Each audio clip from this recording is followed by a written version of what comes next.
Θυμάμαι ακόμα τη λεπτομέρεια του ταπετσαρίας στον διάδρομο εκείνο. Μικρές χρυσές λεπτομέρειες πάνω σε κρέμ φόντο, επαναλαμβάνονταν ατελείωτα καθώς προχωρούσα προς την ηφική σουίτα. Τα τακούνια μου χτυπούσαν στο ξύλινο πάτωμα, κάθε βήμα αντιχούσε στον άδειο διάδρομο, ενώ η μουσική και τα γέλια αντιχούσαν από την υποδοχή πιο κάτω. Ο Ντέρεκ είχε φύγει για 23 λεπτά.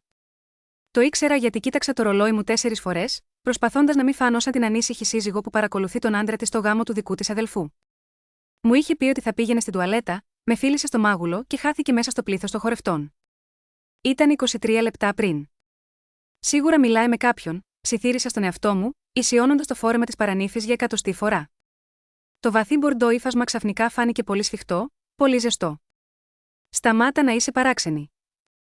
Αλλά δεν μπορούσα να σταματήσω. Αυτή η ανησυχία στο στομάχι μου, την οποία είχα αγνοήσει για μήνες, είχε εξελιχθεί σε κάτι που δεν μπορούσα πια να διώξω. Η αργά βράδια, η νέα του κολόνια, ο τρόπος που είχε προσφερθεί να βοηθήσει την Άμπε με τον προγραμματισμό του γάμου. Είναι οικογένεια τώρα, είχε πει με αυτό το γοητευτικό του χαμόγελο. Απλώς προσπαθούσε να είναι καλός κουνιάδος. Κοίταξα πρώτα κάτω, σκανάροντας τον μπαρ, την πίστα, ακόμα και έριξα μια ματιά στην ανδρική τουαλέτα. Τίποτα. Τότε θυμήθηκα ότι η Άμπερ είχε αναφέρει ότι η νηφική σουίτα στον επάνω όροφο είχε ιδιωτική τουαλέτα. Ίσως ο Ντέρεκ είχε ανέβει εκεί γιατί κάτω ήταν γεμάτες. Έβγαλε νόημα. Απόλυτο νόημα.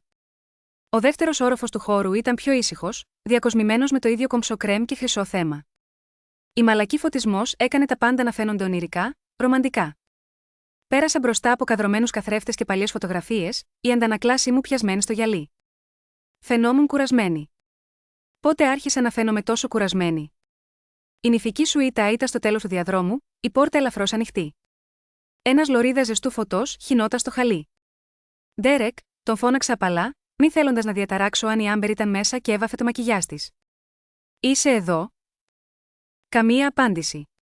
Άνοιξα την πόρτα πιο πλατιά, και ολόκληρος ο κόσμος μου θρηματίστηκε σε χιλιάδες κομμάτια. Ο Ντέρεκ είχε την πλάτη στραμμένη προς εμένα, ακόμα ντυμένος με το τέλεια ραμμένο γκρι κοστούμι του, αλλά τα χέρια του ήταν μπλεγμένα στο ύφασμα ενός νηφικού. Του Άμπερ, το περίπλοκο δαντελωτό και οι χάντρες που είχα βοηθήσει να επιλέξει πριν από 4 μήνες, το φόρεμα που φορούσε μόλις 30 λεπτά νωρίτερα καθώς χόρευε με τον αδελφό μου. Φιλιόντουσαν, όχι ένα φιλικό φιλί, ούτε μια τυχαία επαφή χιλιών, αλλά ένα βαθύ, παθιασμένο φιλί που μιλούσε για οικειότητα, για εξάσκηση, για κάτι που διαρκούσε πολύ περισσότερο από αυτή τη στιγμή. Η βεντάλια της Άμπερ είχε αφαιρεθεί, πεταμένη αδιάφορα σε μια κοντινή καρέκλα. Το πίσω μέρος του φορέματός της ήταν μερικώς ξεκούμποτο, αποκαλύπτοντας την απλή επιδερμίδα της πλάτης της. Το χέρι του Ντέρεκ ήταν ακριβώς εκεί, τα δάχτυλά του να απλώνονται κατά μήκος της σπονδυλικής της στήλης, σαν να είχε κάθε δικαίωμα να την αγγίζει έτσι. Η τσάντα μου γλίστρησε από τα χέρια μου και χτύπησε στο πάτωμα με έναν απαλό θόρυβο. Δεν την άκουσαν. Ήταν σαν να είχαν χαθεί ο ένας τον άλλον, και εγώ δεν μπορούσα να ανασάνω, να κινηθώ, ούτε να φωνάξω. Κάθε κύτταρο του σώματός μου φώναζε από μέσα. Ο χώρος γύρω μου άρχισε να περιστρέφεται. Ίσως ήμουν εγώ που περιστρεφόμουν. Δεν μπορούσα να το καταλάβω. Το μόνο που έβλεπα ήταν τον άντρα μου να φυλά την ύφη του αδελφού μου, ντυμένη με το λευκό της φόρεμα, την ημέρα του γάμου τους. Ενώ από κάτω, 200 καλεσμένοι γιόρταζαν. Πόσος καιρός είχε περάσει από τότε? Πόσες ψευδαισθήσεις είχα πιστέψει? Πόσες φορές είχα υπερασπιστεί τον άντρα μου στη Κλέρ? Είχα επιμείνει ότι εκείνη έκανε λάθος. Είχα πιστεί ότι ποτέ δεν θα το έκανε. Μια χήρα άγγιξε τον ώμο μου. Στριφογύρισα απότομα, σχεδόν χάνοντας την ισορροπία μου. Ο αδελφός μου, ο Νέιθαν, στεκόταν εκεί, ακόμα ντυμένος με το κοστούμι του, με μια απίστευτη ηρεμία. Η γραβάτα του ήταν απόλυτα ίσια, ούτε μία τρίχα από τη θέση της. Η έκφρασή του ήταν χαλαρή, σχεδόν γαλήνια, σαν να είχε μόλις βγει από μια ευχάριστη συζήτηση για τον καιρό. Νέιθαν, ψέλισα, η φωνή μου σχεδόν σιγανή. Τράβηξα το χέρι του, προσπαθώντας να τον απομακρύνω από την πόρτα πριν προλάβει να δει αυτό που είχα δει, πριν η καρδιά του σπάσει όπως η δική μου. Νέιθαν, μην κοιτάξεις. Πρέπει να. Αλλά αυτός δεν κοίταζε μέσα στο δωμάτιο. Έβλεπε εμένα. Και τότε μου χαμογέλασε. Όχι ένα λυπημένο εσωκαρισμένο χαμόγελο, αλλά ένα γνωστό χαμόγελο που δεν είχε καμία λογική δεδομένη της κατάστασης που εκτιλισόταν 3 μέτρα μακριά μας. Ξαφνικά, γέρνει κοντά μου, το στόμα του κοντά στο αυτί μου και ψιθυρίζει 6 λέξεις που σκόπευαν να με μπερδέψουν ακόμα περισσότερο από το χαμόγελό του. Χαλάρωσε. Η παράσταση πρόκειται να αρχίσει. Και μετά μου έριξε ένα κλείσιμο του ματιού. Πραγματικά, μου έκλεισε το μάτι, σαν να μοιραζόμασταν κάποιο είδος insider αστείου σε ένα οικογενειακό δείπνο, και όχι να στεκόμαστε έξω από ένα δωμάτιο όπου οι σύντροφοί μας απατούσαν. Έμεινα να τον κοιτάζω, ο εγκέφαλός μου προσπαθούσε να κατανοήσει οτιδήποτε. Παράσταση. Ποια παράσταση? Γιατί δεν ήταν θυμωμένος? Γιατί δεν έτρεχε μέσα σε εκείνο το δωμάτιο? Γιατί δεν το έκανε? Ο Νέιθαν με άγγιξε απαλά στον αγκώνα και με καθοδήγησε πίσω από την πόρτα. Η λαβή του ήταν σταθερή αλλά όχι σκληρή, με κατεύθυνση σαν καπετάνιος που πλοηγούσε ένα πλοίο σε ήρεμα νερά. Ήμουν υπερβολικά σοκαρισμένη για να αντισταθώ, υπερβολικά μπερδεμένη για να κάνω οτιδήποτε άλλο εκτός από το να τον ακολουθώ. Νίνιτζε, τι κάνεις? Προσπάθησα ξανά, αλλά εκείνος πίεσε ένα δάχτυλο στα χείλη του. Εμπιστεύσουμε, είπε ήσυχα. Απλά εμπιστεύσουμε για 15 ακόμα λεπτά. Άνοιξε μια πόρτα σε ένα μικρό δωμάτιο που δεν είχα προσέξει πριν. Μια αποθήκη είχε μετατραπεί σε καθιστικό με βελούδινο καναπέ και χαμηλό φωτισμό. Με καθοδήγησε μέσα. «Μείνε εδώ», είπε ο Νέιθαν, η φωνή του εξακολουθούσε να είναι απίστευτα ήρεμη. «Μην βγεις. Μην τους αντιμετωπίσεις. Όχι ακόμα. Όχι ακόμα, Νέιθαν. Η γυναίκα σου είναι εκεί μέσα με τον άντρα μου». Οι λέξεις κόπηκαν στο λαιμό μου.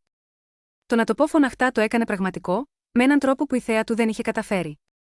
«Το ξέρω», είπε ο Νέιθαν απλά. «Ξέρω ακριβώς τι κάνουν. Το ξέρω εδώ και καιρό». Το πάτωμα φάνηκε να καταραίει κάτω από τα πόδια μου. «Πώς μπορείς να το ξέρεις και να?» Έκανα μια απελπισμένη κίνηση προς τα πάντα. Προς τον γάμο που μόλις είχε συμβεί, προς την υποδοχή που ακόμα γινόταν από κάτω. Ο Νέιθαν κοίταξε το ρολόι του, ένα κομψό ασημένιο αντικείμενο που του είχε δωρήσει η Άμπερ. Η ηρωνία της κατάστασης δεν μου διέφυγε. 15 λεπτά, επανέλαβε, όλα θα βγάλουν νόημα σε 15 λεπτά. Στο υπόσχομαι. Δεν καταλαβαίνω, του είπα, γεμάτη αμφιβολία. Θα καταλάβεις, μου απάντησε, σφίγγοντας τον ώμο μου σχεδόν ζητώντας συγγνώμη. Χρειάζομαι να μου εμπιστευτείς. Μπορείς να το κάνεις αυτό? Άνοιξα το στόμα να αντεπιτεθώ, να απαιτήσω απαντήσεις, να επιμείνω να γυρίσουμε εκεί μέσα και να τους αντιμετωπίσουμε αμέσως. Αλλά κάτι στα μάτια του Νέιθαν με σταμάτησε. Είχε σχέδιο. Όμικρο με τόνο τι και αν συνέβαινε, όποιος απίθανος λόγος τον κρατούσε ήρεμο, το είχε σκεφτεί. Εντάξει, άκουσα τον εαυτό μου να λέει. Ο Νέιθαν έγνεψε με ικανοποίηση και βγήκε από το δωμάτιο, κλείνοντας την πόρτα πίσω του απαλά. Έπεσα στο βελούδινο καναπέ, τα πόδια μου επιτέλους να υποχωρούν. Τα χέρια μου έτρεμαν τόσο που έπρεπε να τα πλέξω μαζί στην αγκαλιά μου. Η εικόνα του Ντέρεκ και της Άμπερ είχε καεί στο μυαλό μου, επαναλαμβανόμενη συνεχώς, τα χέρια του πάνω της, τα δάχτυλά της στα μαλλιά του, η άνετη οικειότητα, σαν να το είχαν κάνει αυτό 100 φορές πριν. Και ο Νέιθαν ήξερε. Ο αδελφός μου ήξερε ότι η νύφη του τον απατούσε, ήξερε ότι ο άντρας μου ήταν αυτός που τον απατούσε, και παρόλα αυτά είχε σταθεί στο βωμό 2 ώρες πριν και είχε πει: «Το θέλω». Γιατί? Από κάτω, άκουγα τη φωνή του DJ να γίνεται όλο και πιο δυνατή και ενθουσιώδης. Ο παλμός της μουσικής έτριζε μέσα στο πάτωμα, οι φωνές εορταστικές. Έλεγξα το τηλέφωνό μου. 10 λεπτά είχαν περάσει από τότε που ο Νέιθαν με άφησε εδώ. 5 λεπτά ακόμα μέχρι τι? Μέχρι να ξεκινήσει το σόου. Ποιο σόου? Η καρδιά μου χτυπούσε δυνατά στο στήθος μου. Σηκώθηκα, περπάτησα μέσα στο μικρό δωμάτιο, ξανακάθισα, ξανασηκώθηκα. Δεν μπορούσα να μείνω εδώ. Χρειαζόμουν να μάθω τι συμβαίνει. Αθόρυβα, άνοιξα την πόρτα και κοίταξα έξω. Ο διάδρομος ήταν άδειος. Άκουγα τη φωνή του DJ να αντυχεί από τα ηχεία, να ανεβαίνει τις σκάλες. Κυρίες και κύριοι, άκουσα τη φωνή του Νέιθαν να μεταφέρει το μήνυμά του. Σας ευχαριστώ όλους που γιορτάζετε μαζί μας σήμερα. Πριν συνεχίσουμε, υπάρχει κάτι σημαντικό που πρέπει να μοιραστώ με όλους σας. 6 μήνες νωρίτερα, είχα ψιλοκόψει λαχανικά για το κυριακάτικο δείπνο όταν ο Νέιθαν κάλεσε να πει ότι θα φέρει κάποιον ιδιαίτερο. Η κουζίνα μου μύριζε σκόρδο και δεντρολίβανο, και ο Ντέρεκ ψιθύριζε ενώ έβαζε το τραπέζι, κάτι που συνήθιζε να κάνει πριν η εργασία καταναλώσει τη ζωή του. Κάποιος ιδιαίτερος, πείραξε τον αδελφό μου τηλεφωνικά. Νέιθαν, βγαίνεις με αυτή την κοπέλα για πόσο? 3 εβδομάδες. 4 εβδομάδες, με διόρθωσε, και μπορούσα να ακούσω το χαμόγελο στη φωνή του. Και ναι, ξέρω ότι είναι γρήγορα, αλλά μου αρέσει πολύ. Νομίζω ότι θα σου αρέσει και σε σένα. Ο Ντέρεκ κοίταξε ψηλά από το στρώσιμο των πετσετών. Ο Νέιθαν φέρνει κοπέλα επιτέλους. Άρχισα να σκέφτομαι ότι είχε παντρευτεί τη δουλειά του. Όταν έφτασα 1 ώρα αργότερα, η Άμπερ ήταν ακριβώς ο τύπος κοπέλας που ήθελες να βγει ο αδελφός σου. Είχε ζεστά καστανά μάτια, εύκολο γέλιο και είχε φέρει σπιτικά μπισκότα, παρόλο που ο Νέιθαν της είχε πει να μην φέρει τίποτα. Η νύχτα είχε ξεκινήσει με χαμόγελα και γέλια, καθώς η Άμπερ επενούσε το φαγητό μου. Μου έκανε ειλικρινείς ερωτήσεις για τη δουλειά μου στο σχολείο και φαινόταν μαγεμένη από κάθε ιστορία που μοιραζόμουν για την οικογένειά μου. Πρέπει να μου πεις περισσότερα για τον Νάθαν όταν ήταν παιδί, είπε, με τα μάτια της να λάμπουν από παιχνιδιάρικη διάθεση. Χρειάζομαι λίγο οπλισμό για αργότερα. Ο Ντέρεκ γέλασε και της έριξε ένα ποτήρι κρασί. Εμπιστεύσουμε, έχω πολλές ιστορίες. Ο Νάθαν και εγώ έχουμε μια μακρά ιστορία. Θυμάμαι εκείνη τη φορά που προσπάθησε να εντυπωσιάσει μια κοπέλα μαθαίνοντας κιθάρα και κατέληξε να σπάσει το δάχτυλό του. Ξεκίνησαν να τα πηγαίνουν καλά αμέσως. Ένιωθα ευγνώμονη που έβλεπα τον άντρα μου να είναι τόσο φιλόξενος με τη νέα κοπέλα του αδελφού μου. Ο Ντέρεκ ήταν γοητευτικός εκείνο το βράδυ, όπως όταν μόλις αρχίσαμε να βγαίνουμε. Πρόσεχε, ήταν αστείος, παρών. Πρέπει να βρισκόμαστε πιο συχνά, πρότεινε ο Ντέρεκ καθώς φεύγανε. Στην πραγματικότητα, Άμπερ, δουλεύω στο κέντρο κοντά στο νέο καφέ που ανέφερες. Αν ποτέ θελήσεις να πάμε για μεσημεριανό καθώς προσαρμόζεσαι στην πόλη, πες μου. Μπορώ να σου δείξω γύρω-γύρω, να σε γνωρίσω σε μερικούς ανθρώπους. Το πρόσωπο της Άμπερ φωτίστηκε. Αλήθεια. Αυτό θα ήταν υπέροχο. Σχεδόν δεν γνωρίζω κανέναν εδώ εκτός από τον Νάθαν. Φυσικά, είπε ο Ντέρεκ, δείχνοντας εκείνο το χαμόγελο που με είχε κάνει να τον ερωτευτώ πριν από 7 χρόνια. Για ποιον είναι η οικογένεια? Τους αγκάλιασα και τους δύο για αντίο, ευτυχισμένοι που ο μικρός μου αδελφός είχε βρει κάποιον που φαινόταν τόσο αληθινός. Στις επόμενες εβδομάδες, ο Ντέρεκ ανέφερε ότι είχε δει την Άμπερ μερικές φορές. Καφές εδώ, μεσημεριανό εκεί. Είπε ότι είχε δυσκολίες να βρει δουλειά στον τομέα της και εκείνος τη βοηθούσε να δικτυωθεί. Το βρήκα γλυκό, ακόμα και στοχαστικό. Αυτός ήταν ο Ντέρεκ, ο άνθρωπος που έκανε τα πάντα για να βοηθήσει τους άλλους. Ή τουλάχιστον αυτός ήταν ο άνθρωπος που νόμιζα ότι ήταν. Οι αλλαγές άρχισαν σιγά-σιγά. Τόσο αργά, που δεν τις παρατήρησα στην αρχή. Ο Ντέρεκ άρχισε να εργάζεται αργότερα, επιστρέφοντας σπίτι αφού είχα ήδη φάει δείπνο. Το τηλέφωνο του έγινε προέκταση του χεριού του, πάντα το κοίταζε, πάντα έγραφε. Όταν το ρωτούσα ποιον έστελνε μήνυμα, απαντούσε δουλειά, χωρίς να σηκώνει το βλέμμα. Φαίνεσαι αγχωμένος, του είπα μια νύχτα, περίπου 6 εβδομάδες μετά την πρώτη δείπνο με την Άμπερ. Είναι όλα εντάξει στο γραφείο? Απλά ένα μεγάλο έργο, απάντησε ο Ντέρεκ, χαλαρώνοντας τη γραβάτα του. Θα ηρεμήσει σύντομα. Αλλά δεν ηρέμησε. Γινόταν όλο και χειρότερο.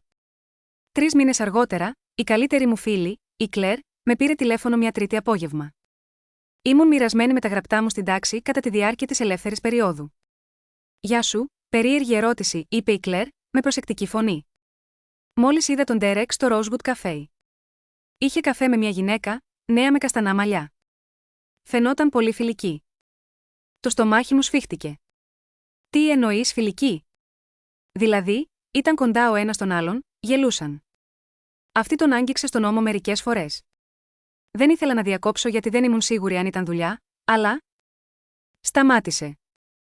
Νόμιζα ότι έπρεπε να το ξέρεις. Έσφιξα το στυλό μου τόσο σφιχτά που άφησε σημάδι στον αντίχειρά μου. Είδες πως ήταν? Η Κλέρ την περιέγραψε και το στήθος μου χαλάρωσε ελαφρώς. Έμοιαζε με την Άμπερ. Φυσικά, ήταν η Άμπερ.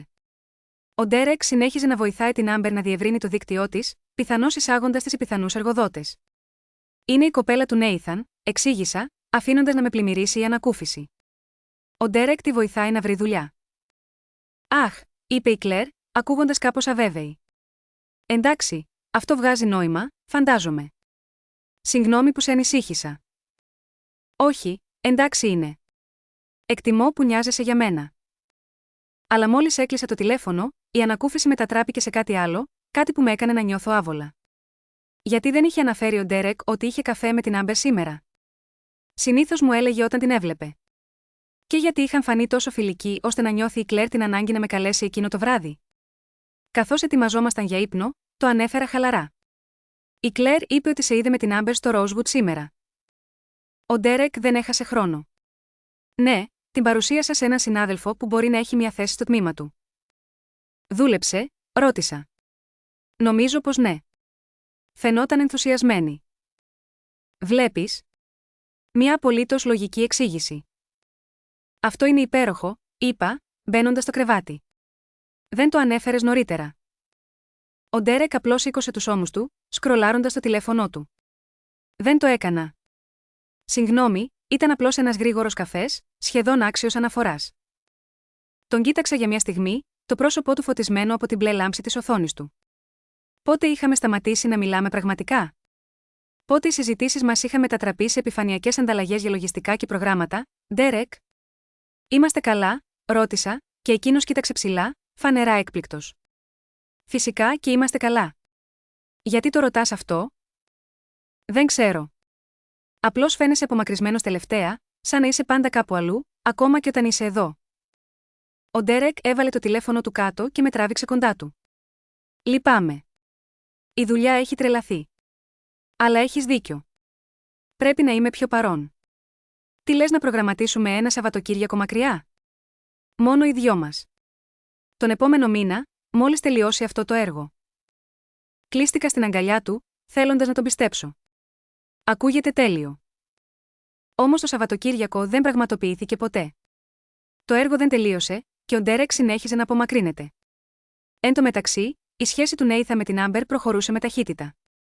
Ήταν αραβωνιασμένοι μετά από 4 μήνες, και άρχισαν αμέσως τις προετοιμασίες για το γάμο. Ξαφνικά, τα Σαββατοκύριακά μου γέμισαν με προσαρμογές φορεμάτων, επισκέψεις σε χώρους και δοκιμές τούρτας. Η Άμπερ ήθελε τη γνώμη μου για όλα, κάτι που μου φαινόταν κολακευτικό. Με καλούσε τουλάχιστον 3 φορές την εβδομάδα. Τι νομίζεις για αυτά τα κεντρικά κομμάτια? Ρωτούσε, στέλνοντάς μου φωτογραφίες. Είναι το μπορντό πολύ σκούρο για έναν βραδινό γάμο. Πρέπει να κάνουμε κόκτειλ hour ή να πάμε κατευθείαν στο δείπνο. Και ο Ντέρεκ, πάντα πρόθυμο να βοηθήσει, πρόσφερε και αυτό συμβουλές. Γνώριζε έναν εξαιρετικό φωτογράφο. Είχε επαφές με έναν ανθοπόλη που θα μπορούσε να τους δώσει έκπτωση. Είχε προσφέρει ακόμη και να βοηθήσει την Άμπερ να μαζέψει προμήθειες όταν ο Νέιθαν ήταν κολλημένος στη δουλειά.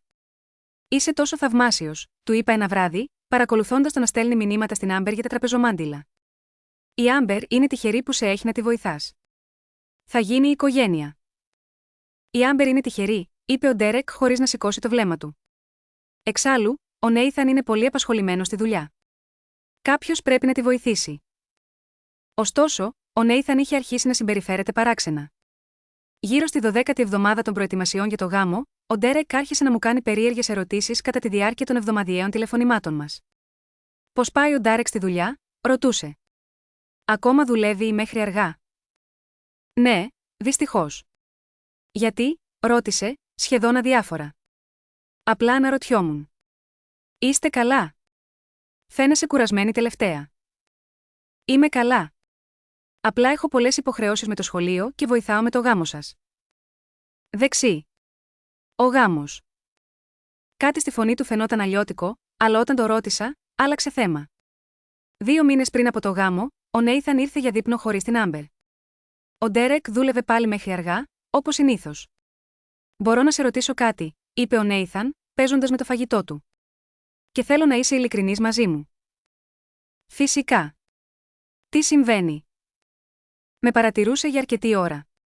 Είσαι ευτυχισμένη στο γάμο σου? Η ερώτηση με ευνηδίασε. Γιατί ρωτάς? Απλά απάντησε, σε παρακαλώ. Σκέφτηκα τις αργίες, την απόσταση, την αίσθηση ότι κάτι είχε αλλάξει μεταξύ εμένα και του Ντέρεκ. Αλλά χαμογέλασα ούτως ή άλλως. Κάθε γάμος έχει τις δυσκολίες του. Είμαστε καλά. Ο Νέιθαν δεν φαινόταν πεισμένος, αλλά το άφησε. 3 εβδομάδες πριν από το γάμο, βρήκα την απόδειξη του ξενοδοχείου. Ήταν από το King's Crown Hotel, ημερομηνία για ένα απόγευμα της προηγούμενης Τρίτης. Υπηρεσία δωματίου για 2. Στεκόμουν στην τουλάπα μας, κρατώντας το μικρό κομμάτι χαρτί, με τα χέρια μου να τρέμουν. Όταν ο Ντέρεκ γύρισε σπίτι, με βρήκε καθισμένη στον καναπέ, με την απόδειξη πάνω στο τραπέζι. Τι είναι αυτό? Ρώτησα, η φωνή μου να βγαίνει απροσδόκητα σταθερή. Ο Ντέρεκ Μπέρλι το κοίταξε. Η συνάντηση με τον πελάτη κράτησε περισσότερο. Μου κλείσανε δωμάτιο για να φρεσκαριστώ πριν την παρουσίαση το βράδυ. Παρήγγειλα δείπνο εκεί γιατί δεν είχα χρόνο να πάω κάπου αλλού. Υπηρεσία δωματίου για 2. Ο πελάτης μου έκανε παρέα. Συζητήσαμε την πρόταση ενώ τρώγαμε. Με φίλησε στο κεφάλι. Γιατί με παρακολουθείς τώρα? Έπρεπε να είχα πιέσει περισσότερο. Έπρεπε να είχα ρωτήσει περισσότερα, αλλά δεν το έκανα. Όχι, είπα ήσυχα. Απλά το βρήκα και ήμουν μπερδεμένη. Λοιπόν, το μυστήριο λύθηκε, χαμογέλασε με εκείνο το γοητευτικό του χαμόγελο. Εμπιστεύσουμε, εντάξει. Και έτσι το έκανα. Θεέ μου, τον εμπιστεύτηκα. Ο μικρός χώρος φάνηκε να κλείνει γύρω μου. Ξανακάθισα στο βελούδινο καναπέ, αλλά αμέσως σηκώθηκα πάλι, ανίκανη να μείνω ακίνητη. Το μυαλό μου δούλευε γρήγορα, συνδέοντας κομμάτια που είχα αρνηθεί να δω πριν. Ο Νέιθαν ήξερε. Αυτές οι 3 λέξεις επαναλαμβάνοντας το κεφάλι μου σαν ρυθμός τύμπανου. Ο αδελφός μου ήξερε για τον Ντέρεκ και την Άμπερ, και αντί να το σταματήσει, αντί να ακυρώσει το γάμο, το είχε αφήσει να συνεχιστεί. Είχε σταθεί σε εκείνο το βωμό, είχε ανταλλάξει όρκους, είχε φιλήσει την ύφη του μπροστά σε 200 ανθρώπους, ενώ ήξερε ότι εκείνη κοιμόταν με τον άντρα μου. Δεν είχε νόημα. Ο Νέιθαν ήταν προστατευτικός, μερικές φορές υπερβολικά. Όταν ήμασταν παιδιά, είχε εμπλακεί σε καυγά με ένα αγόρι που με είχε κάνει να κλάψω στο γυμνάσιο. Όταν ο φίλος μου από το κολέγιο με είχε απατήσει, ο Νέιθαν είχε οδηγήσει 4 ώρες μόνο και μόνο για να με πάει για παγωτό και να μου πει ότι άξιζα καλύτερα. Αυτό δεν του τέριαζε. Αυτή η ψύχρεμη, υπολογισμένη προσέγγιση στην προδοσία. Ησυχία ή μήπως όχι. Σφίγγοντας τις παλάμες μου στα μάτια, προσπαθούσα να σκεφτώ καθαρά. Ο φωτογράφος. Γιατί αυτό είχε σημασία? Ο Νέιθαν είχε επιμείνει να προσλάβει έναν συγκεκριμένο φωτογράφο, κάποιον πιο ακριβό από τους άλλους που είχε προτείνει η Άμπερ. Τότε, η Άμπερ φαινόταν ενοχλημένη, αλλά ο Νέιθαν ήταν ανένδοτος. Εμπιστεύσουμε, είχε πει. Αυτός ο τύπος αξίζει. Εμπιστεύσουμε. Οι ίδιες λέξεις που είχε πει σε μένα 10 λεπτά πριν. Έβγαλα το τηλέφωνό μου και άρχισα να σκρολάρω τα μηνύματα με την Κλέρ. Βρήκα ένα από 2 μήνες πριν, εκείνο που είχα απορρίψει εύκολα. Είδα το αυτοκίνητο του Ντέρεκ έξω από ένα πολυκατοικία στη Riverside. Δεν ήταν εκεί που έλεγες ότι μένει η Άμπερ. Είχα στείλει μήνυμα αμέσως. Σίγουρα παραδίνει προμήθειες για το γάμο. Την είχε βοηθήσει πολύ. Η Κλέρ είχε απαντήσει με μία μόνο λέξη. Εντάξει. Αλλά δεν ήταν εντάξει, έτσι. Η Κλέρ ήξερε ότι κάτι δεν πήγαινε καλά. Προσπάθησε να μου το πει με τον προσεκτικό της τρόπο, αλλά την είχα απορρίψει γιατί δεν ήθελα να το πιστέψω. Σαν αναμνήσεις να ξαναξεπροβάλλανε, η καθεμία ήταν πιο έντονη από την προηγούμενη.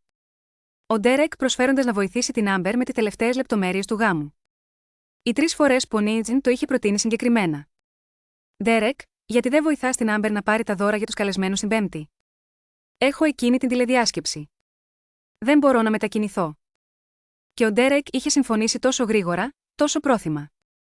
Ο Νέιθαν τους είχε δώσει την ευκαιρία να βρουν χρόνο ο ένας για τον άλλον. Μα γιατί? Σηκώθηκα και πήγα ξανά προς την πόρτα, ακουμπώντας το αυτί μου πάνω της. Άκουγα μουσική από κάτω, φωνές, γέλια, ήχους ενός κανονικού γάμου. Πόσος χρόνος είχε περάσει? Κοίταξα το τηλέφωνό μου. 12 λεπτά από τότε που Νέιθαν με άφησε εδώ. 3 λεπτά ακόμα.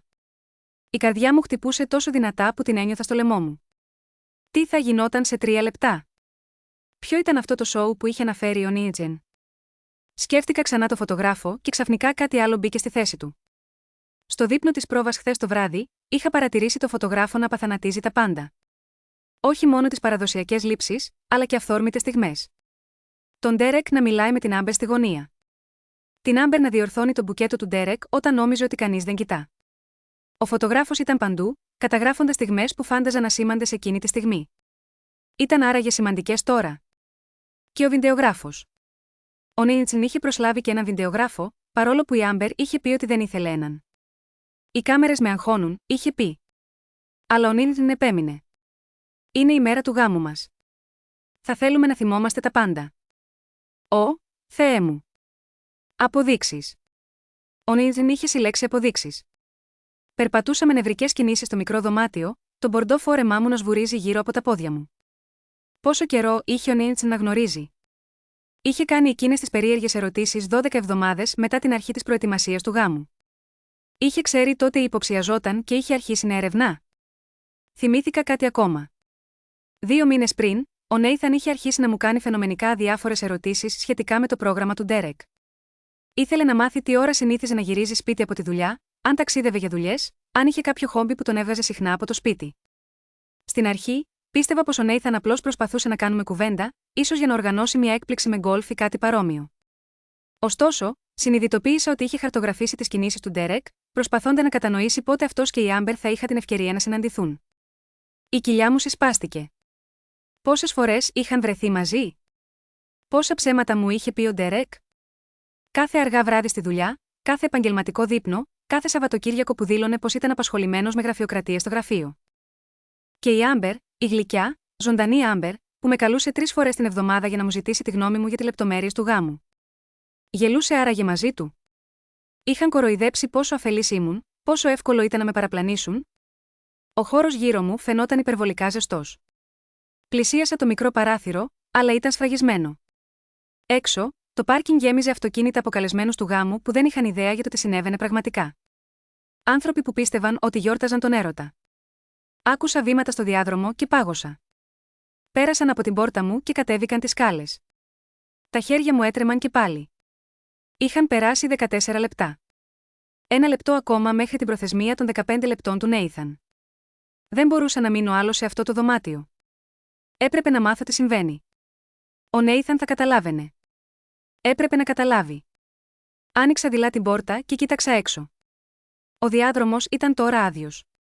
Μπορούσα να ακούσω τη φωνή του DJ πιο καθαρά από εδώ. Εκείνη η υπερβολικά ενθουσιώδης τόνος που χρησιμοποιούν οι DJ στους γάμους. Αλλά κάτι ήταν διαφορετικό. Η μουσική είχε σταματήσει. Προσπαθώντας να κινηθώ όσο πιο αθόρυβα γινόταν με τις γόβες μου, κατέβηκα προς τη σκάλα. Κάθε βήμα ήταν σαν να κινούμε μέσα σε νερό, αργό και βαρύ. Ένα μέρος μου ήθελε να τρέξει πίσω στο μικρό δωμάτιο και να κρυφτεί μέχρι να περάσει όλο αυτό. Αλλά έπρεπε να δω. Έπρεπε να γίνω μάρτυρα σε όμικρον με τόνο τι είχε προγραμματίσει ο Νέιθαν. Έφτασα στην κορυφή των σκαλών και κοίταξα κάτω στην αίθουσα της δεξίωσης. Από αυτήν τη γωνία, μπορούσα να δω σχεδόν όλο το χώρο. Τα τραπέζια με τις μπορντό και χρυσές διακοσμήσεις. Τη πίστα όπου είχα παρακολουθήσει τον αδερφό μου και την Άμπερ να χορεύουν το πρώτο τους χορό λιγότερο από 1 ώρα πριν. Το μπαρ, όπου ο Ντέρεκ στεκόταν με το ποτό στο χέρι, σίγουρα πιστεύοντας ότι είχε ξεφύγει από όλα. Ο Νέιθαν ήταν τώρα μπροστά στην αίθουσα, κοντά στο booth του DJ. Είχε ένα μικρόφωνο στο χέρι του. Τα φώτα είχαν ρυθμιστεί, οι προβολείς εστίαζαν επάνω του. Κάθε καλεσμένος τον κοίταζε, με ποτήρια σαμπάνια στο χέρι, περιμένοντας έναν λόγο ή μια γλυκιά ομιλία για τον έρωτα και την αφοσίωση. Αν μόνο ήξεραν. Άρχισα να κατεβαίνω τις σκάλες, κρατώντας γερά το κάγκελο. Τα πόδια μου ήταν αδύναμα, αλλά τα ανάγκαζα να συνεχίσουν. Έπρεπε να κατέβω εκεί. Έπρεπε να είμαι παρούσα για ομικρόν με τόνο τι ήταν έτοιμο να συμβεί. Η φωνή του Νέιθαν διαπέρασε τα ηχεία, ζεστή και φιλική. Κυρίες και κύριοι, σας ευχαριστούμε όλους που γιορτάζετε μαζί μας σήμερα. Ήμουν στη μέση της σκάλας τώρα. Καθώς οι καλεσμένοι στο πίσω μέρος της αίθουσας άρχισαν να παρατηρούν την παρουσία μου, οι περισσότεροι είχαν την προσοχή τους στραμμένη στον Νέιθαν. Μπορούσα να δω τον Ντέρεκ κοντά στο μπαρ, ακριβώς όπως τον είχα φανταστεί, χαλαρό και ανυποψίαστο. Στην αντίπερα πλευρά του δωματίου, η Άμπερ, περιτριγυρισμένη από τις παρανύμφους της, κρατούσε ένα ποτήρι σαμπάνια και χαμογελούσε. Δεν είχαν ιδέα. Πριν προχωρήσουμε, είπε ο Νέιθαν, με το χαμόγελο του να είναι απόλυτα στη θέση του, υπάρχει κάτι σημαντικό που πρέπει να μοιραστώ με όλους εσάς εδώ. Κατέβηκα τις σκάλες και μπήκα πίσω στην αίθουσα δεξιώσεων, κρύβομαι πίσω από μια κολόνα για να μπορώ να βλέπω χωρίς να γίνω άμεσα ορατός. Η καρδιά μου χτυπούσε τόσο δυνατά που νόμιζα ότι όλοι θα μπορούσαν να την ακούσουν. Τα μάτια του Νέιθαν σάρωσαν το πλήθος και για μια στιγμή στάθηκαν πάνω μου. Έκανε μια μικρή κίνηση, τόσο διακριτική που αν δεν τον κοίταζε κατευθείαν, θα την έχανα. Έπειτα, γύρισε ξανά προς τους καλεσμένους, το χαμόγελό του να πλαταίνει με έναν τρόπο που δεν έφτανε στην ψυχή του. Αλλά πριν ξεκινήσουμε το ταξίδι μας ως παντρεμένο ζευγάρι, είπε, η φωνή του παραμένοντας σταθερή, ζεστή, νομίζω ότι όλοι θα πρέπει να γνωρίζουν ποιοι είναι πραγματικά. Η αίθουσα βυθίστηκε σε απόλυτη σιωπή. Μπορούσες να ακούσεις μια καρφίτσα να πέφτει, είπε, και η πραγματικότητα που είχα ήδη δει να καταρρέει στο Bridal Suite εκτονώθηκε σε εκατοντάδες μάρτυρες. Οι μεγάλες οθόνες που παρουσίαζαν τις οικογενειακές μας φωτογραφίες κατά τη διάρκεια της δεξίωσης αναβόσβησαν. Για μια στιγμή, υπήρχε μόνο μπλε φως και έπειτα εμφανίστηκε μια εικόνα. Υλικό από κάμερα ασφαλείας, ασπρόμαυρο, με την ημερομηνία στη γωνία. Το κτίριο της Άμπερ. Το αναγνώρισα αμέσως. Είχα πάει εκεί 2 φορές, βοηθώντας την να μεταφέρει κουτιά όταν πρωτοήρθε στην πόλη. Η ημερομηνία έγραφε 14 Φεβρουαρίου, ημέρα του Αγίου Βαλεντίνου, πριν 4 μήνες. Παρακολούθησα το αυτοκίνητο του Ντέρεκ να εισέρχεται στο πάρκινγκ, να βγαίνει, να κοιτάζει γύρω του σαν να έλεγχε αν κάποιος τον παρακολουθεί και έπειτα να μπαίνει στο κτίριο. Η επόμενη εικόνα δείχνει τον διάδρομο. Ο Ντέρεκ έξω από την πόρτα του διαμερίσματος 3B, της Άμπερ. Χτύπησε την πόρτα και εκείνη άνοιξε, φορώντας ένα κόκκινο μεταξωτό ρόμπα. Ακόμα και σε ασπρόμαυρο φιλμ, ήταν προφανές τι θα συνέβαινε. Τον τράβηξε μέσα και η πόρτα έκλεισε. Μια νέα ημερομηνία εμφανίστηκε, 2 ώρες αργότερα. Ο Ντέρεκ βγαίνει από το κτίριο, διορθώνοντας τη γραβάτα του. Ήταν η ίδια γραβάτα που είχα αισιώσει για εκείνον το πρωί όταν μου είχε πει ότι πρέπει να δουλέψει αργά. Μια αναταραχή διέτρεξε το πλήθος. Άκουσα κάποιον να ψιθυρίζει: «Είναι η γυναίκα του γαμπρού». Οι οθόνες άλλαξαν ξανά. Περισσότερες λήψεις ασφαλείας. Διάφορες ημερομηνίες. 2 Μαρτίου, 15 Μαρτίου, 23 Μαρτίου, 9 Απριλίου. Κάθε μία έδειχνε την ίδια σκηνή. Τον Ντέρεκ να καταφτάνει στο κτίριο της Άμπερ, να μπαίνει μέσα, να φεύγει μετά από ώρες. Δεν μπορούσα να ανασάνω, ούτε να απομακρύνω το βλέμμα μου. Τα χέρια μου ήταν κολλημένα στην κολόνα, τα νύχια μου να σκάβουν στη διακοσμημένη επιφάνεια. Στη συνέχεια, το υλικό άλλαξε σε κάτι άλλο. Μηνύματα κειμένου μεγάλωναν στην οθόνη, ώστε όλοι να μπορούν να τα διαβάσουν καθαρά. Στην καρδιά μιας νύχτας γεμάτης μυστικά και προδοσίες, ο Ντέρεκ βυθίστηκε σε μια ακόμη αργοπορημένη εργασία. Μια μηνυματική ειδοποίηση από την Άμπερ τον ενημέρωσε: «Έρχομαι». «Είπα στη γυναίκα μου ότι έχει επαγγελματικό δείπνο», απάντησε εκείνος, χωρίς να υποψιάζεται ότι το ψέμα του δημιουργούσε περισσότερη αγωνία από όση μπορούσε να φανταστεί. «Υποψιάζεται κάτι?» ρώτησε η Άμπερ, με την ανησυχία να διακρίνεται στη φωνή της. «Όχι», είπε ο Ντέρεκ, «είναι πολύ εμπιστευτική. Είναι σχεδόν πολύ εύκολο». Κάτι μέσα του, όμως, του ψιθύριζε ότι είχε παραδώσει την καρδιά του σε έναν επικίνδυνο δρόμο. Οι οθόνες γύρω τους άρχισαν να γεμίζουν από μηνύματα, και οι καλεσμένοι, που αρχικά είχαν όλοι τους την προσοχή στα δρόμενα, πάγωσαν σε απόλυτη σιωπή. Η ατμόσφαιρα ήταν καταθλιπτική, σαν να μπορούσε κανείς να αγγίξει την ανατριχύλα που είχε καταλάβει το δωμάτιο. «Πρέπει να προσέχουμε περισσότερο», είπε ο Ντέρεκ, καθώς η καρδιά του χτυπούσε πιο γρήγορα. «Η Κλέρ μας είδε στο καφέ». «Τι της είπες?» ρώτησε η Άμπερ, ανήσυχη. «Ότι σε βοηθάω να δικτυωθείς». «Το πίστεψε». Η Άμπερ γέλασε. «Η γυναίκα σου είναι τόσο αφελής». Ο Νέιθαν το ίδιο. «Δεν έχουν ιδέα». Ο Ντέρεκ, με μια φωνή γεμάτη ελπίδα αλλά και φόβο, είπε: «Μετά το γάμο, πρέπει να σκεφτούμε να το κάνουμε μόνιμο». Η Άμπερ, με την καρδιά της να χτυπά, το ρώτησε: «Εννοείς αυτό που νομίζω?» «Μόλις παντρευτείς τον Νέιθαν, θα έχεις πρόσβαση στα χρήματά του». «Θα χωρίσω τη γυναίκα μου. Μπορούμε να είμαστε μαζί και να είμαστε άνετοι για τη ζωή μας». Αυτή τη στιγμή, το δωμάτιο δεν γέμισε με αναστεναγμούς, αλλά με φωνές οργής και σοκ. Άκουσε τη μητέρα της Άμπερ να φωνάζει, και είδε τον πατέρα του Νέιθαν να σηκώνεται, το πρόσωπό του κατακόκκινο από θυμό. Ο Νέιθαν, όμως, παρέμεινε ψύχρεμος, επιτρέποντας τις οθόνες να διηγούνται την αλήθεια. Οι εικόνες που εμφανίστηκαν έκαναν το στομάχι του Ντέρεκ να γυρίσει. Αυτές οι φωτογραφίες, επαγγελματικής ποιότητας, τον κατέκλυσαν με ντροπή. Ο Ντέρεκ και η Άμπερ σε ένα εστιατόριο, να κρατιούνται χέρι-χέρι, να μπαίνουν στο ξενοδοχείο King's Crown, την ίδια τοποθεσία που είχε βρει στο απόδειξή του. Η Άμπερ, με το χέρι της να αγγίζει τρυφερά το πρόσωπό του, έμοιαζαν σαν ένα ζευγάρι που νοιαζόταν ο ένας για τον άλλο. Ίσως να νοιάζονταν για τα χρήματα και το σχέδιο που είχα σκαρφιστεί εις βάρος τους. Είχε προσλάβει ιδιωτικό detective 2 μήνες πριν, και τη στιγμή που η φωνή του Νέιθαν αντίχησε στο χάος, ήταν σαν να έσπασε η σιωπή της νύχτας. Ένας φίλος τους είδε μαζί και μου το είπε, με ύφος σαν να συζητούσε για τον καιρό. Η ατμόσφαιρα φορτίστηκε και η αλήθεια βρήκε το δρόμο της, απειλητική και αμήλικτη. Στην αρχή, δεν ήθελα να το πιστέψω. Η Άμπερ, η γυναίκα που είχα συστήσει στην οικογένειά μου, η γυναίκα που η αδερφή μου είχε υποδεχτεί με ανοιχτές αγκάλες, και ο Ντέρεκ, ο κουνιάδος μου, κάποιος που είχα εμπιστευτεί. Τα μάτια του Νέιθαν βρήκαν τον Ντέρεκ στο πλήθος. Ο Ντέρεκ είχε σταματήσει να προσπαθεί να φύγει και στεκόταν εκεί, ακίνητος όπως ένα ελάφι στα φώτα αυτοκινήτου. «Αλλά τα στοιχεία ήταν ξεκάθαρα», συνέχισε ο Νέιθαν. «Είχαν διατηρήσει μια παράλληλη σχέση για μήνες, σχεδιάζοντας να χρησιμοποιήσουν αυτό το γάμο για να αποκτήσουν πρόσβαση στα χρήματά μου και μετά να μας αφήσουν και τους δύο». Ο Νέιθαν γύρισε να κοιτάξει την Άμπερ, που τώρα έκλαιγε ανοιχτά, οι νύφες της απομακρύνονταν από αυτήν σαν να ήταν μεταδοτική. «Σκέφτηκα να ακυρώσω το γάμο», είπε ο Νέιθαν. «Να το σταματήσω, να τους εκθέσω ιδιωτικά. Αλλά τότε συνειδητοποίησα κάτι. Δεν μας πρόδωσαν μόνο. Γέλασαν μαζί μας, μας αποκάλεσαν εύπιστους, βαρετούς, υπερβολικά εμπιστευτικούς. Νόμιζαν ότι ήταν τόσο έξυπνοι, τόσο ανώτεροι από όλους τους άλλους». Η φωνή του σκληρύνθηκε, το πρώτο πραγματικό συναίσθημα που διέκρινε την ήρεμη επιφάνειά του.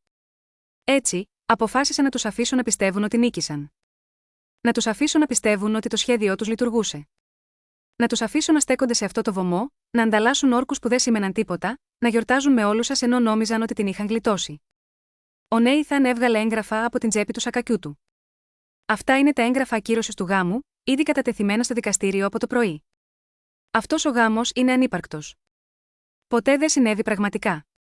Η Άμπερ κατέρευσε σε μια καρέκλα, το νηφικό της απλώθηκε γύρω της σαν λιωμένο χιόνι. Η μητέρα της έτρεξε προς το μέρος της, αλλά ο πατέρας της την κράτησε, σταματώντας την. Η έκφραση του προσώπου του ήταν καθαρή disgust. «Όσο για σένα», είπε ο Νέιθαν, τα μάτια του καρφωμένα στον Ντέρεκ. «Πρέπει να φύγεις τώρα». Ο Ντέρεκ τελικά βρήκε τη φωνή του. «Νέιθαν, άκου. Αυτό δεν είναι». «Είναι ακριβώς όπως φαίνεται», τον διέκοψε ο Νέιθαν. «Μη προσβάλλεις την νοημοσύνη όλων προσπαθώντας να ξεφύγεις με ψέματα. Τα στοιχεία είναι συντριπτικά. Έχεις εκτεθεί. Τελείωσε». Τα μάτια του Ντέρεκ βρήκαν τα δικά μου από την άλλη πλευρά του δωματίου. Για πρώτη φορά από τότε που το γνώρισα πριν από 7 χρόνια, είδα πραγματικό φόβο στο πρόσωπό του. Όχι φόβο να με χάσει, αλλά φόβο να χάσει τη φήμη του, την εικόνα του, όλα όσα είχε χτίσει. Προσπάθησε να περπατήσει προς το μέρος μου, αλλά η Κλέρ εμφανίστηκε από το πουθενά, μπαίνοντας απευθείας στο δρόμο του. Η καλύτερη μου φίλη, που είχε προσπαθήσει να με προειδοποιήσει, που είχε δει την αλήθεια πριν από μένα. «Μη τολμήσεις», είπε η Κλέρ, η φωνή της χαμηλή και επικίνδυνη. «Έχεις προκαλέσει αρκετή ζημιά». «Χρειάζομαι μόνο να μιλήσω μαζί της», είπε ο Ντέρεκ. «Σε παρακαλώ, μπορώ να εξηγήσω». «Δεν υπάρχει τίποτα να εξηγήσεις», είπε η Κλέρ. «Όλοι εδώ μόλις είδαν ακριβώς ποιος είσαι.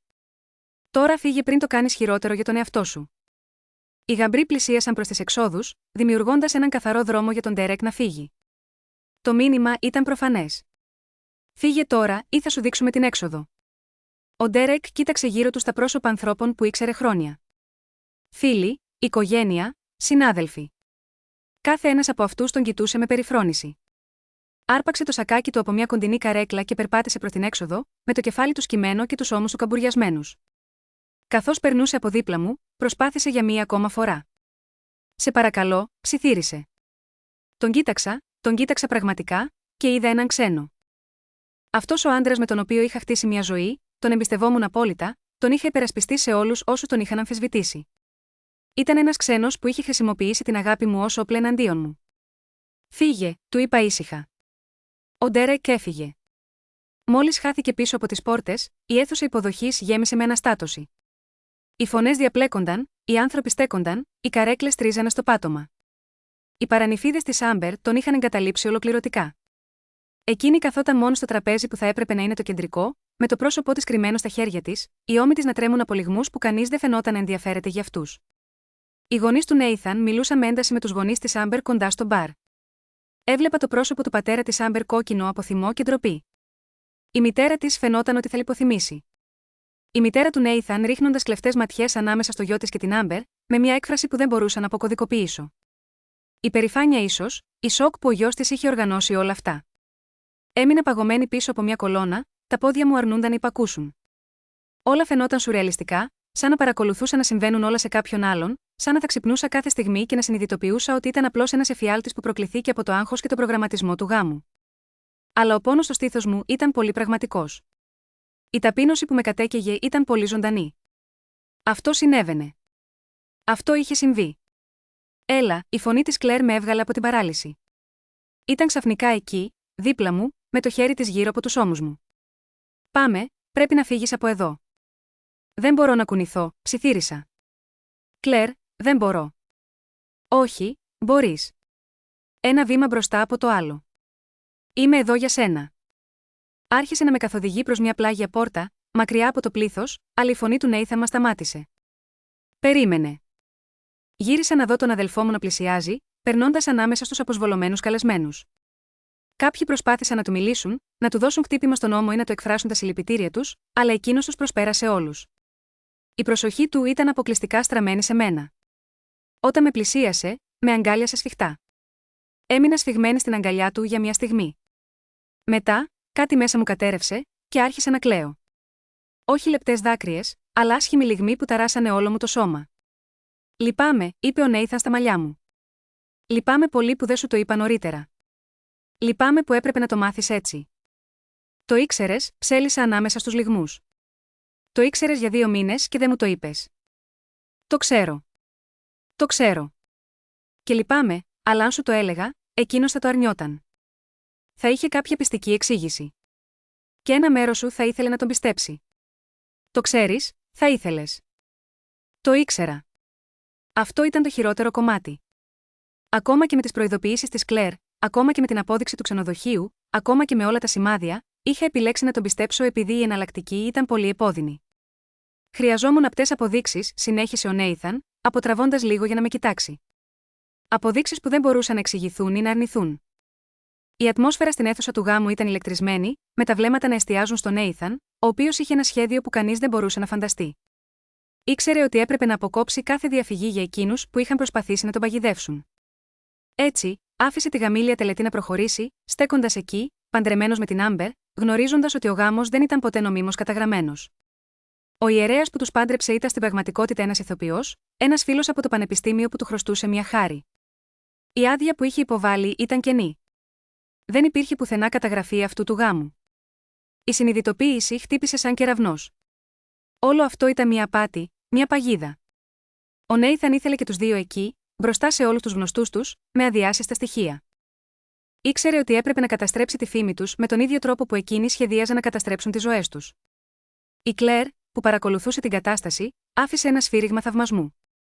Δηλαδή, Νέιθαν, αυτό είναι σκληρό. Το άξιζαν, απάντησε εκείνος, με απόλυτη ψυχραιμία. Θα μας χρησιμοποιούσαν, θα μας ταπείνωναν και θα έφευγα με τα χρήματά μου, γελώντας για το πόσο ανόητοι ήμασταν. Και είχε δίκιο. Τα μηνύματα που είχε λάβει το επιβεβαίωναν αυτό. Ήμασταν υπερβολικά εμπιστευτικοί, υπερβολικά αφελείς, εύκολα θύματα. Εννοείς ότι ποτέ δεν την αγάπησες, το ρώτησα, αναφερόμενη στην Άμπερ. Ήταν όλα ψέματα. Ο Νέιθαν σφίγγει τη γνάθο του, αλλά τελικά απάντησε. Ναι, την ήθελα. Νόμιζα ότι ήταν αυθεντική. Αλλά μετά, ο φίλος μου ο Κόρλος τους είδε σε ένα μπακ ξενοδοχείου. Με πήρε αμέσως τηλέφωνο. Σκέφτηκα ότι μπορεί να ήταν κάποια που έμοιαζε με την Άμπερ. Έτσι άρχισα να παρατηρώ. Και μόλις ήξερα τι να ψάξω, τα σημάδια ήταν παντού. Ο φωτογράφος, είπα, καθώς όλα γίνονταν κατανοητά. Ο βιντεογράφος που επέμεινες να έχεις. Το πώς όλο και πιο συχνά πρότεινε τον Ντέρικ να βοηθήσει την Άμπερ με τις προετοιμασίες του γάμου. Χρειαζόμουν αποδείξεις και ήθελα να τους δώσω αρκετό σκηνή για να κρεμαστούν μόνοι τους. Ο Νέιθαν κοίταξε πέρα από μένα, προς την Άμπερ, που καθόταν ακόμα εκεί, τώρα δέχοντας σιωπηλές παρατηρήσεις από τον πατέρα της. Προσέλαβα ιδιωτικό detective για να τους παρακολουθήσει. Κάθε συνάντηση, κάθε επίσκεψη σε ξενοδοχείο, κάθε ψέμα που είπαν. Είχα τα πάντα καταγεγραμμένα. Αλλά έπρεπε να οργανώσει ολόκληρο το γάμο. Να στέκεται μπροστά στο βωμό. Να λέει όρκους. Ψεύτικους όρκους για έναν ψεύτικο γάμο. Άξιζε να δω τις εκφράσεις τους όταν καταλάβαιναν ότι τους είχα πιάσει, ότι δεν ήταν τόσο έξυπνοι όσο νόμιζαν. Σκούπισα τα μάτια μου, το μάσκαρα μου είχε απλωθεί στο χέρι μου. Νιώθω σαν ηλίθια. Δεν είσαι ηλίθια. Είσαι εμπιστευτική. Υπάρχει διαφορά. Αγνόησα κάθε προειδοποιητικό σημάδι. Η Κλέρ προσπάθησε να μου το πει. Εσύ προσπάθησες να το υπονοήσεις. Εγώ απλώς συνέχισα να τον υπερασπίζομαι. Η Κλέρ με σφίγγει στον ώμο. Αυτό κάνει η αγάπη. Μας κάνει να θέλουμε να δούμε το καλύτερο στους ανθρώπους, ακόμα και όταν μας δείχνουν το χειρότερο. Στην άλλη γωνία της αίθουσας, η ασφάλεια του ξενοδοχείου είχε φτάσει. Ο Νέιθαν πρέπει να τους είχε καλέσει νωρίτερα. Ήταν έτοιμοι να βγάλουν την Άμπερ έξω, η κατεστραμμένη νηφική της φόρεμα να σέρνεται πίσω της. Η μητέρα της την ακολούθησε, κλαίγοντας, ενώ ο πατέρας της έμεινε πίσω, ζητώντας συγγνώμη από τους καλεσμένους, το πρόσωπό του να είναι μια μάσκα ντροπής. Οι γονείς του Νέιθαν πλησίασαν, η μητέρα του με αγκαλιάζει αμέσως. Αχ, καρδιά μου, λυπάμαι τόσο πολύ, είπε. Αν ήξερα τι έκανε ο Ντέρικ. Κανείς δεν το ήξερε, μαμά, είπα, εκτός από τον Νέιθαν.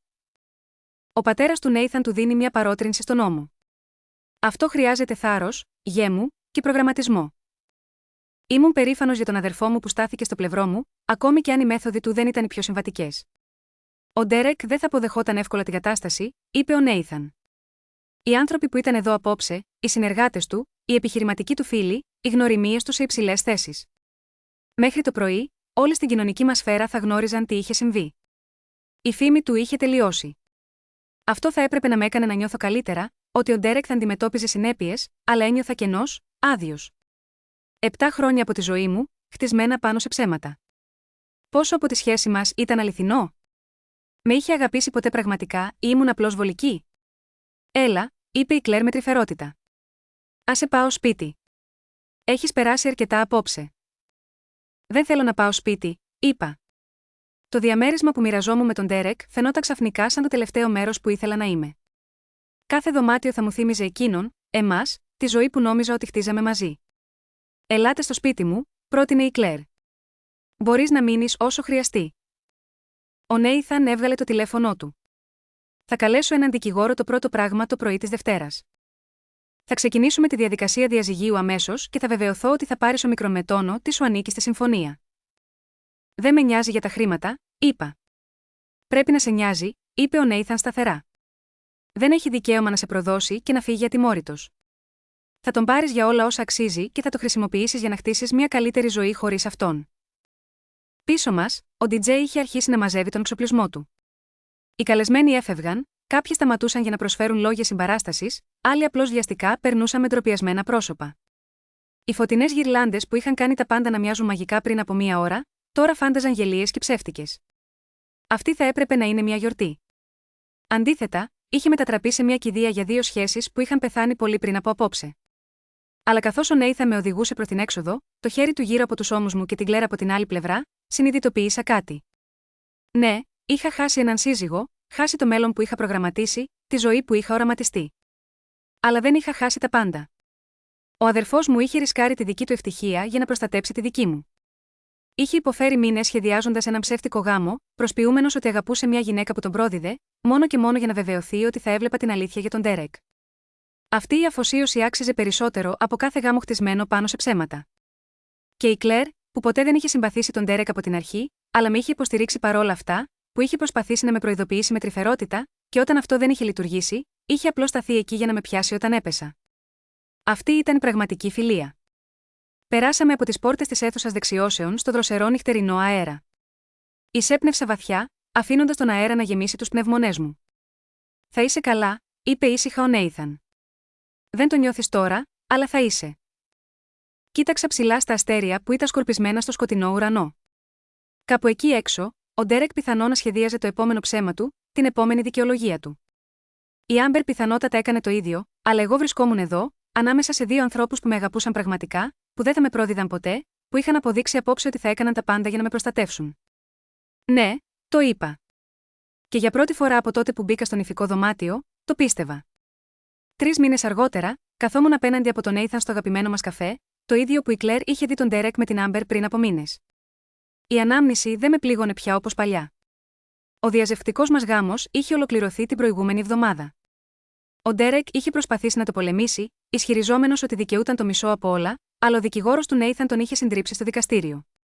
Τα αποδεικτικά στοιχεία της απιστίας του, σε συνδυασμό με το σχέδιο του Ντέρεκ να εξαπατήσει τον Νέιθαν, είχα στραφεί εντελώς εναντίον του. Είχα πάρει το διαμέρισμα, το αυτοκίνητο και μια αποζημίωση που θα με κρατούσε άνετη καθώς σκεφτόμουν τα επόμενα βήματά μου. Η καριέρα του Ντέρεκ είχε καταρρεύσει ακριβώς όπως είχε προβλέψει ο Νέιθαν. Κανείς δεν ήθελε να συνεργαστεί με έναν άντρα που είχε εκτεθεί δημόσια ως άπιστος και απατεώνας. Τελευταία φορά που άκουσα, είχε μετακομίσει σε άλλη πολιτεία, προσπαθώντας να ξαναχτίσει τη φήμη του κάπου που οι άνθρωποι δεν γνώριζαν την ιστορία του. Η Άμπερ είχε εξαφανιστεί εντελώς από τα social media. Οι γονείς της είχαν φύγει από την πόλη, ανίκανοι να αντιμετωπίσουν την ντροπή. Ο γάμος που θα την εκτόξευε σε μια ζωή πολυτέλειας είχε στην πραγματικότητα καταστρέψει τα πάντα για τα οποία είχε εργαστεί σκληρά. Θα έπρεπε να ένιωθε ικανοποίηση από την πτώση τους. Μερικές φορές το έκανα, αλλά κυρίως ένιωθα ευγνώμονη που είχε τελειώσει. «Λοιπόν», είπε ο Νέιθαν, ανακατεύοντας τη ζάχαρη στον καφέ του. «Η μαμά μου ζήτησε να σου ρωτήσω κάτι». Όχι». «Τι θέλει τώρα?» «Θέλει να ξέρει αν είσαι έτοιμη να ξεκινήσεις ξανά το ραντεβού». Γέλασα. Πραγματικά γέλασα. «Είσαι σοβαρός?» «Έχουν περάσει 3 μήνες». «Το ξέρω». Της είπα ότι είναι πολύ νωρίς. «Αλλά ξέρεις, η μαμά ανησυχεί. Πες της ότι είμαι μια χαρά που είμαι μόνη για λίγο. Ξαναβρίσκω ποια είμαι χωρίς τον Ντέρεκ. Είναι πραγματικά ευχάριστο». Και όντως ήταν. Είχα αρχίσει να ζωγραφίζω ξανά, κάτι που είχα εγκαταλείψει πριν από χρόνια επειδή ο Ντέρεκ έλεγε ότι ήταν χάσιμο χρόνου. Είχα επανασυνδεθεί με παλιούς φίλους που είχα χάσει την επαφή. Είχα ακόμη αρχίσει θεραπεία, δουλεύοντας πάνω στα προβλήματα εμπιστοσύνης και την τάση να αγνοώ τα προειδοποιητικά σημάδια. Ο Νέιθαν με παρακολουθούσε πάνω από την κούπα του καφέ του. «Φαίνεσαι διαφορετική, ελαφρύτερη κάπως». «Νιώθω ελαφρύτερη, σαν να κουβαλούσε ένα βάρος που ούτε καν ήξερα ότι υπήρχε, και τώρα έχει φύγει». «Χαίρομαι». Έκανε μία παύση. Ξέρω ότι οι μέθοδοι μου ήταν ακραίες, όλο αυτό το ψεύτικο γάμο.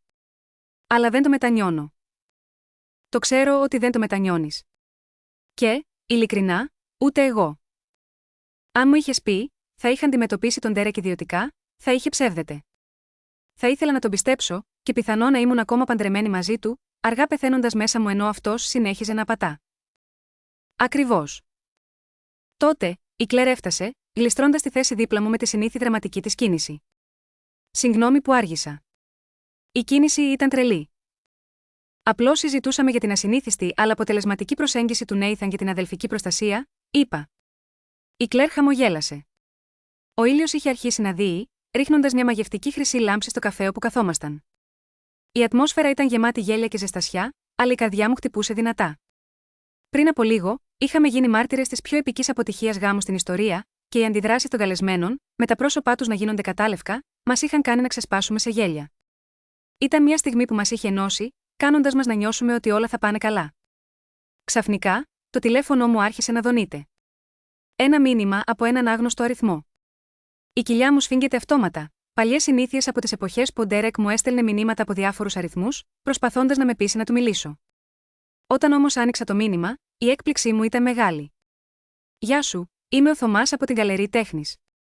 Είδα τους πίνακες που υπέβαλες την προηγούμενη εβδομάδα. Θα θέλαμε να τους παρουσιάσουμε στην επερχόμενη έκθεση τοπικών καλλιτεχνών. Σε ενδιαφέρει να συζητήσουμε τις λεπτομέρειες. Γιάρθηκα το μήνυμα, το διάβασα 3 φορές για να βεβαιωθώ ότι ήταν αληθινό. Τι συμβαίνει, ρώτησε ο Νέιθαν, παρατηρώντας την έκφρασή μου. Νομίζω ότι μόλις μπήκα σε μια έκθεση τέχνης. Η Κλέρ πήρε το τηλέφωνό μου, διάβασε το μήνυμα και φώναξε με τόση ένταση που τα βλέμματα άλλων πελατών στράφηκαν προς το μέρος μας. Ω Θεέ μου, είναι καταπληκτικό. Πότε υπέβαλες πίνακες? Την προηγούμενη εβδομάδα. Δεν πίστευα ότι θα τους ήθελαν πραγματικά. Απλά δοκίμαζα. Ο Νέιθαν σήκωσε την κούπα του προς τιμήν των νέων προσπαθειών και των εκθέσεων που τελειώνουν καλύτερα από ό,τι ξεκινούν. Και η Κλέρ πρόσθεσε, και στους αδελφούς που στείνουν περίπλοκες εκδίκηση αντί να προσλάβουν έναν εκτελεστή σαν φυσιολογικοί άνθρωποι. Ξαναβυθιστήκαμε στα γέλια, τα γέλια που έρχονται από την επιβίωση δύσκολων καταστάσεων και την αναγέννηση στην άλλη πλευρά. Καθώς καθόμασταν εκεί, σχεδιάζοντας ποιους πίνακες θα εμφανίσω και συζητώντας αν ήμουν έτοιμη να με συστήσει ο Νέιθαν στο συνάδελφό του, απολύτως όχι, είπα με σιγουριά, συνειδητοποίησα κάτι σημαντικό. Η χειρότερη ημέρα της ζωής μου, όταν βρήκα τον Ντέρεκ και την Άμπερ μαζί, εκθέτοντας το γάμο μου ως ψέμα μπροστά σε 200 άτομα, είχε γίνει η αρχή της καλύτερης ζωής μου. Μια ζωή όπου δεν θα συμβιβαζόμουν με λιγότερα από εκείνα που άξιζα. Μια ζωή όπου εμπιστευόμουν τα ένστικτά μου και άκουγα τους ανθρώπους που πραγματικά με αγαπούσαν. Μια ζωή όπου ζωγράφιζα, γελούσα και έχτιζα κάτι αληθινό. Ο Ντέρεκ και η Άμπερ είχαν προσπαθήσει να γράψουν την ιστορία μου ως τραγωδία, αλλά εγώ τη μετέτρεπα σε κάτι άλλο, κάτι καλύτερο, κάτι δικό μου. Και ειλικρινά, αυτό ήταν η καλύτερη εκδίκηση από όλες.